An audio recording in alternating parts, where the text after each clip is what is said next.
Ketua OJK, Ketua Dewan Komisioner LPS, dan Ketua KPK. Kita akan memulai ratas, dan ratas ini juga diliput oleh teman-teman media dari kantor Presiden. Untuk itu mohon arahan Bapak Presiden. Kepada Bapak Presiden dipersilakan. Bismillahirrahmanirrahim. Assalamualaikum warahmatullahi wabarakatuh. Yang saya hormati Bapak Wakil Presiden, Bapak Ibu sekalian, yang saya hormati, rapat terbatas pada pagi hari ini akan dibahas mengenai penetapan program pemulihan ekonomi nasional dan perubahan postur APBN untuk tahun 2020. Ada beberapa hal yang ingin saya tekankan. Yang pertama, tantangan kita terbesar saat ini adalah bagaimana menyiapkan program pemulihan ekonomi yang tepat, dieksekusi dengan cepat, dengan kecepatan, agar laju pertumbuhan ekonomi negara kita tidak terkoreksi lebih dalam lagi. Kita tahu kuartal pertama ekonomi kita hanya mampu tumbuh 2,97%, dan kuartal kedua, ketiga, dan keempat kita harus mampu menahan agar laju pertumbuhan ekonomi tidak merosot lebih dalam lagi, tidak sampai minus, dan bahkan kita harapkan kita pelan-pelan mulai bisa rebound. Karena itu saya minta semua skema program pemulihan ekonomi yang telah dirancang,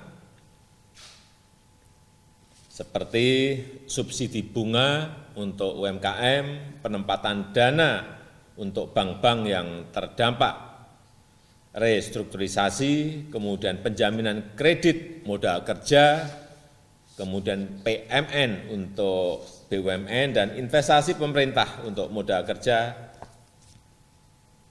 Saya harapkan, saya minta, dan saya ingin pastikan ini harus segera operasional di lapangan, segera dilaksanakan di lapangan.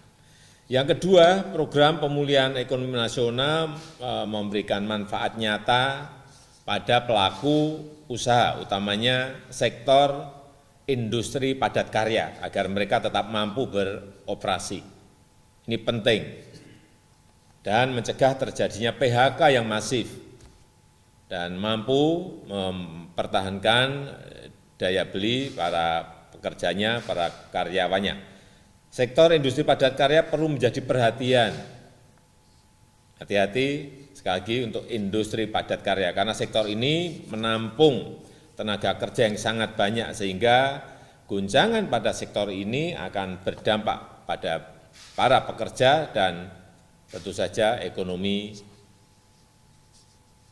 keluarganya. Yang ketiga, saya minta konsep berbagi beban.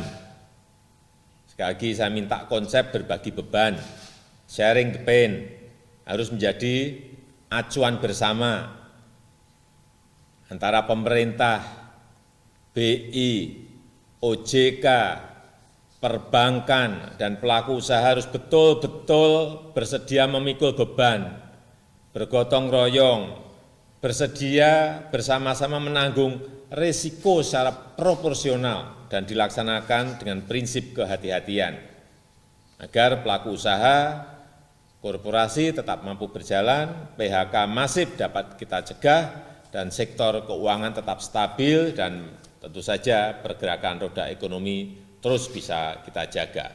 Yang keempat, saya ingatkan agar program pemulihan ekonomi harus dilakukan secara hati-hati, transparan, akuntabel, serta mampu mencegah terjadinya risiko moral hazard. Ini penting sekali. Karena itu saya minta pada Jaksa Agung, pada BPKP, pada LKPP dari awal sudah melakukan pendampingan.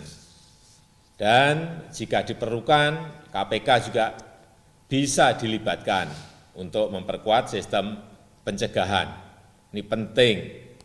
Yang kelima, terkait perubahan postur APBN tahun 2020, saya mendapatkan laporan bahwa berbagai perkembangan dalam penanganan COVID dan berbagai langkah strategis pemulihan ekonomi membawa konsekuensi adanya tambahan belanja yang berimplikasi pada meningkatnya defisit APBN. Untuk itu, saya juga minta Menteri Koordinator Perekonomian, Menko Perekonomian, Menteri Keuangan, Menteri Bappenas melakukan kalkulasi lebih cermat, lebih detail, lebih matang terhadap berbagai risiko fiskal kita ke depan. Dan saya ingin tekankan lagi agar perubahan postur APBN betul-betul dilakukan secara hati-hati, transparan, akuntabel, sehingga APBN 2020 bisa dijaga, bisa dipercaya, dan tetap kredibel. Saya rasa itu sebagai pengantar yang bisa saya sampaikan dalam rapat kali ini. Bapak Presiden yang kami hormati, Bapak Wakil Presiden,